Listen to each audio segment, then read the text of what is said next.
Assalamualaikum semua, welcome to Nas Winchester. Kepada yang mana baru saja sampai dekat channel Nas Winchester ni, dipersilakan tekan butang subscribe dan juga the bell notification guys. Dan kepada yang telah subscribe channel aku ni, aku nak cakap thank you guys for your support. Aku memang hargai kau punya sokongan, memang terbaik guys. True crime pada hari ni yang aku nak sampaikan kepada korang adalah dia berkenaan dengan satu kes penculikan. Dan kes penculikan ni dia didorongi oleh sifat ketaksuban seorang lelaki ni terhadap seorang wanita tau. Wanita ni jauh lebih tua daripada dia tau, which is memang mental guys memang ni okay, tetapi dia punya sebab kenapa lelaki ni menculik wanita ni kan memang tak boleh belah punya guys. Aku memang tak tahu lah, tak faham kan macam mana ada orang yang pemikiran yang macam ni dia punya ketaksuban, dia punya dendam dia kan, siap menipu sini sana pasal dia punya sejarah hidup dia kan, memang tak boleh belah guys. Okay, jadi tanpa masa lagi, macam biasa, nama aku Nas and I am your true crime storyteller. Let's go.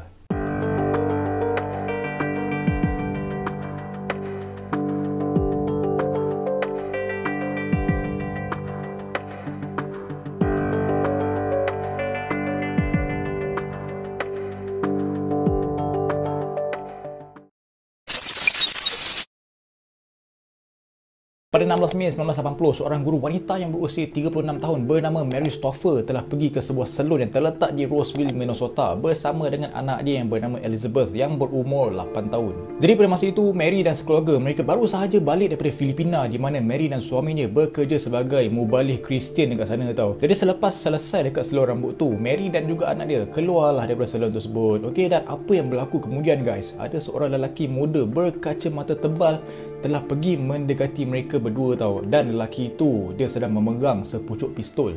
Pada mulanya memang panik lah guys. Okey, jadi Mary dia beranggap yang lelaki yang bersenjata tu dia berniat untuk mencuri kereta dia tau. So Mary ni dia mengambil langkah yang selamat, dia dah standby lah nak bagi kunci kereta kat lelaki tu tau. Okey, sebab dia fikir okey, kau nak ambil kereta aku, kau ambil dan caw.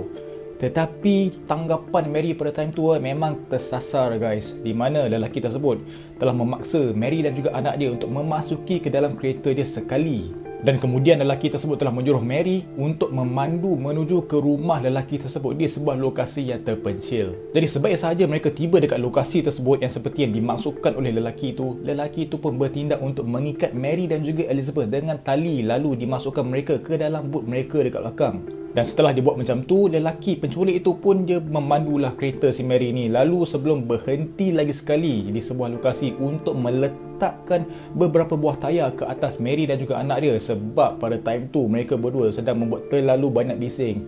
Memanglah guys, memang panik lah cerita dia kan, kena kidnap kot, siapa tak buat bising kan. Agak pelik lah kan kalau dia dah kena kidnap ke apa, duk diam senyap, siap tidur lagi kan. Memang jam guys. Ok, so mamak tu macam jadi panas lah, jadi panas terus timbus Mary dengan Elizabeth dengan tayar guys. Kau bayangkan betapa beratnya tayar-tayar telah diletakkan ke atas mereka. Kesian betul lah. Jadi semasa dia berbuat demikian saat yang mengejutkan untuk lelaki tersebut apabila tiba-tiba terdapat seorang budak lelaki yang muncul berdiri berdekatan dengan kereta dia guys. Dan apa yang pasti, keberadaan budak itu tersebut hanyalah sikap ingin tahu apa benda yang lelaki ni tengah buat tau. Dia time tu dah sedang menyaksikan satu kes penculikan, tapi budak itu kecil lagi kot, so dia tak faham. So dia macam fikir apa benda lelaki ni buat kan. Dia macam tertanya-tanya tau. Cuma dekat sini malang tidak berbau untuk budak lelaki tersebut yang berdiri dekat kereta tu. Okey, selepas dia pun telah disumbat ke dalam boot kereta oleh lelaki tersebut. Dan budak lelaki itu telah dikenal pasti sebagai Jason Wilkman yang berusia 6 tahun sahaja. Jadi sepanjang tempoh Jason berada dalam boot kereta tersebut bersama Mary dan juga Elizabeth, dia langsung tidak berhenti-henti menangis guys, sebab dia hanya nak pulang ke rumah tau. Dia pun terkejut kenapa dia telah dimasukkan dalam boot kereta kan. So of course dia memang akan menangis guys. Jadi selepas itu lelaki pun dia terus meneruskan perjalanan dia, dan setibanya di satu lokasi terpencil terletak di Anoka County, lelaki penculik itu telah memberhentikan kereta dia bagi mengeluarkan Jason daripada bahagian boot kereta. Dan pada saat itulah di mana Mary dan juga Elizabeth tidak pernah lagi melihat Jason pada selepas itu. Dan pada akhirnya Mary dan juga Elizabeth telah dibawa ke rumah lelaki tersebut, dan mereka berdua telah dirantai dan juga telah dikurung di dalam sebuah bilik almari pakaian yang berukuran hanya 4 kaki 21 inci. Korang bayangkan guys, betapa kecilnya tempat tu nak sumbat 2 orang manusia yang saiz yang biasa ni. Macam Mary ni saiz dia standard lah 5 kaki lebih, 6 kaki lebih kan, disumbatkan ke dalam almari yang bersaiz 4 kaki sahaja guys. Memang tak boleh masuk akal weh. Betapa seksanya mereka pada time tu Dan sementara itu, setelah sedar atas kehilangan isteri dan juga anak dia, suami Mary terus membuat laporan kepada pihak polis, dan pihak polis tanpa membuang masa terus membuat siasatan dan juga kaji selidik tentang penculikan Mary dan juga anak dia itu. Dan dekat situ pihak polis juga berjaya mendapat beberapa maklumat tentang penculik tersebut tau. Dan susulan daripada segala penyiasatan, segala kaji selidik tentang penculikan tersebut, mereka telah berjaya menemui kereta Mary yang telah ditinggalkan di sebuah kawasan semak, dan pihak polis terus mengarahkan seramai 300 anggota mereka dengan bantuan para sukarelawan untuk melakukan operasi pencarian dengan lebih lagi terperinci. Diorang memang nak cari sampai jumpa Mary dan juga Elizabeth ni. Dan pada saat ini, pihak polis sudah pun mengesyaki bahawa kehilangan Mary, Elizabeth dan juga Jason adalah saling berkait antara satu sama lain. Dalam erti kata lain, penculikan ini adalah didalangi oleh pelaku yang sama.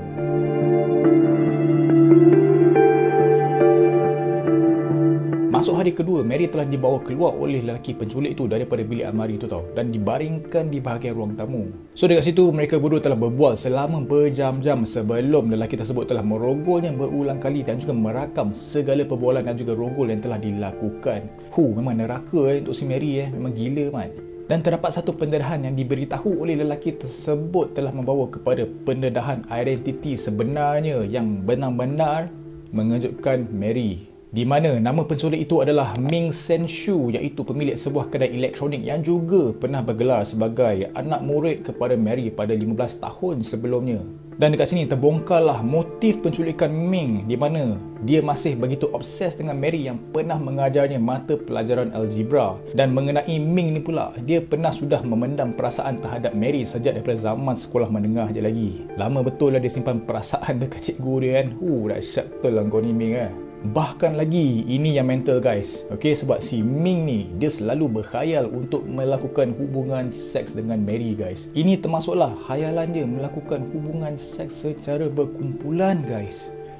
Aku Kau bayangkan Ming yang berasal daripada negara Taiwan telah melakukan aktiviti menghadap Mary selama 15 tahun lama dia guys. Aku ulang 15 tahun guys. Yang diperlukan untuk Ming untuk mendapatkan segala maklumat terperinci tentang kehidupan Mary, di mana perkara tersebut tidak pernah diketahui serta disedari oleh Mary sendiri. Aku boleh katakan Ming ni dia memang stalker yang sejati guys. Memang waknat punya stalker.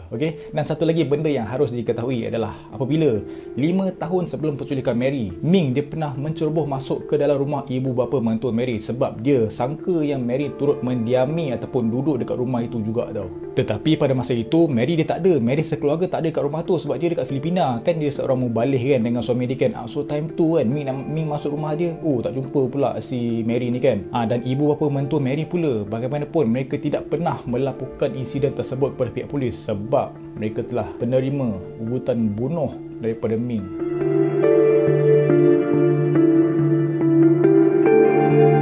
Selain itu, Ming juga telah menyalahkan Mary sebagai punca kegagalannya mendapat beasiswa pendidikan kolej, dan juga dia terpaksa menjadi seorang anggota tentera Amerika Syarikat yang telah dihantar pergi berperang ke negara Vietnam.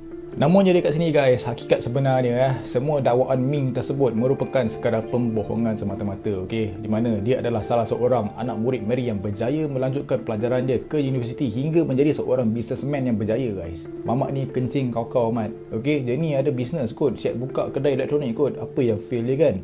Memang berjaya cerita dia. Dan Ming ni pun kan, dia tidak pernah berkhidmat sebagai anggota tentera seperti yang didakwa oleh dia tau. Jadi selama tempoh 2 bulan penculikan Mary itu to be exact 53 hari dia telah dirogol berkali-kali oleh Ming guys. Dan untuk si Elizabeth ni pula, dia pula bernasib baik sebab dia tidak pernah dirogol oleh Ming, memandangkan dia ada membuat pengakuan bahawa dia bukanlah seorang perogol kanak-kanak ataupun pedofilia. Cuma je dekat sini guys, Ming dia tidak teragak-agak untuk membunuh Beth sekiranya Mary tidak menunjukkan aksi yang menggairahkan sewaktu dia dirogol tau. Memang mental dia ni, dia punya fetish kan, dia punya, aku tak tahulah, dia punya tahap dia punya tu kan, memang lain macam guys. Tetapi lama kelamaan Mary dan juga Beth ni, dia sentiasa dalam keadaan dirantai, telah diberikan kelonggaran untuk makan di dapur serta pada masa yang sama dibenarkan untuk mandi. Nasib baik kan, kau bayangkan kau terdapat makan, terdapat mandi kan, apa jadi memang jadi, orang kata apa hamba kepada Ming ni tau. Tapi ni nasib baiklah untuk si Mary dan juga Beth ni Dan sepanjang di rumah dia, Mary dan juga Elizabeth ni, mereka telah dipisahkan oleh Ming, dan dia juga telah meletakkan Beth dalam kotak di dalam van dia selama 8 jam sehari sepanjang dia pergi ke kerja, guys. Budak lagi gue kena kurung, aku tak tahu nasib baik tak ada apa-apa jadi kat Elizabeth ni tau. Manakala untuk ibu dia pula, Mary, dia telah ditinggalkan terkunci di dalam almari di dalam bilik Ming sendiri.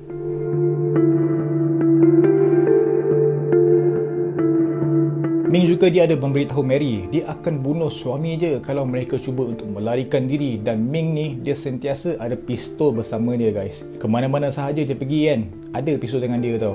And dia akan sentiasa memberitahu dekat si Mary ni lah, kau jangan buat bukan-bukan, kalau tidak aku bagi settle kepada suami.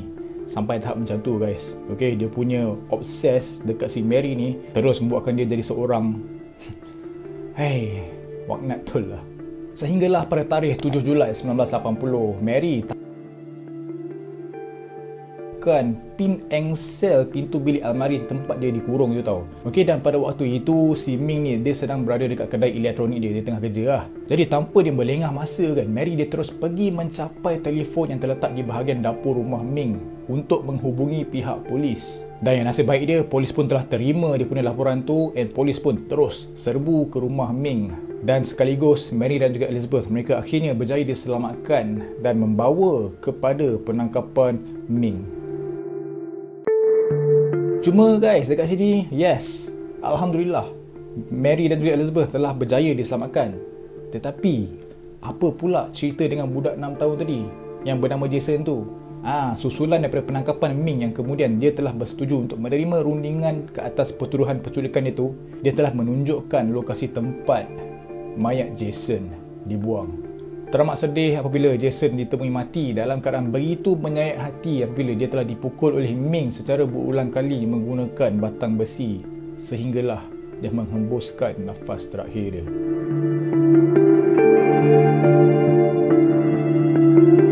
Berhubung dengan keputusan pembicaraan kes, Ming yang disahkan tidak mempunyai tanda-tanda menghidap penyakit mental pun, dia telah dijatuhkan hukuman penjara selama 30 tahun atas kesalahan penculikan dan juga 40 tahun lagi untuk kesalahan melakukan pembunuhan, iaitu pembunuhan ke atas Jason Workman. Tetapi apa yang boleh dipastikan, Ming ni dia adalah seorang lelaki yang memang gila, guys. Gila dan juga menakutkan tau. Okay, sebab sewaktu dalam pembicaraan kes, dia pernah lompat daripada meja ataupun keluar daripada kandang tertuduh tu. Dia melompat keluar dari situ, menoreh muka Mary dengan pisau lipat yang telah diseludup masuk ke dalam mahkamah, guys. Dia sudah standby pisau, dia punya dendam dia, okey, daripada ketaksoban ke atas Mary terus menjadi satu dendam yang memang teruk gila. Member terus toreh muka Mary, Dan torehan itu telah menyebabkan Mary menerima 62 kesan jahitan pada bahagian muka dia, dan daripada kejadian yang di luar jangkaan tersebut menyebabkan Ming dia terpaksa dibicarakan dalam keadaannya diikat pada kerusi. Dah macam orang sakit mental, mat. Okey, terus kena ikat macam orang gila lah. Tu aja. Tapi yelah, memang gila lah si Ming ni . Tetapi bukan itu sahaja, guys. Sebab Ming ni dia juga ada berjanji the moment bila dia dibebaskan daripada penjara pada masa yang akan datang nanti, dia akan tetap pergi mencari Mary dan juga Elizabeth untuk membunuh mereka berdua. Dan juga terdapat satu lagi cerita lah di mana ketika Ming dia berada dalam penjara, dia telah menawarkan sejumlah wang ganjaran lumayan yang berpuluhan ribu US dollars kepada seorang banduan bernama Richard Green. Tawaran tersebut adalah sebagai upah untuk memastikan Mary dan juga Beth mati serta membantu Ming melarikan diri daripada penjara. Cuma yang nasib baik dekat sini, guys, Richard Green tu pun dia lebih rela memilih untuk membocorkan maklumat tersebut kepada pihak FBI. Pada tahun 2010, permohonan pembebasan bersyarat yang dibuat oleh Ming telah ditolak secara mentah-mentah oleh pihak berkuasa disebabkan dia masih lagi dianggap berbahaya untuk masyarakat. Memang ditolak, guys, sebab mamat ni memang consider as memang gila, guys. Okey, sebab yelah dah kena tangkap pun sempat lagi toreh muka Mary, and then sempat lagi untuk nak bayar, memberikan jumlah wang yang banyak kat banduan lain untuk mencari dan juga membunuh Mary dan juga Elizabeth. Memang gila, guys. Okey, memang tak perlu lah, memang tak patut dilepaskan tau. Dan kisah detik hitam yang pernah dilalui oleh Mary dan juga Elizabeth telah diadaptasi ke dalam sebuah filem yang berjudul Abducted: The Mary Stouffer Story pada tahun 2019, di mana cerita itu telah menceritakan tentang apa yang telah terjadi kepada Mary dan juga anak dia itu sepanjang penculikan oleh Ming, iaitu bekas pelajar dia dulu. Jadi itulah kisah true crime hari ini, menceritakan tentang sebuah penculikan telah dilakukan oleh seorang lelaki ke atas bekas cikgu dia dulu. Dia mempunyai satu ketaksoban yang melampau sehinggakan dia menyimpan dendam ke atas Mary dan juga anak dia. Aku harap korang terhibur dengan kisah ini, and aku nak minta maaf jika ada sebarang kesilapan dan kekurangan. But yes, thank you guys sebab tengok video aku berawal sampai habis. Jangan lupa untuk subscribe, like, share dan juga tekan the bell notification. I will see you in the next premiere. As always guys, never stop creating. Assalamualaikum, bye bye.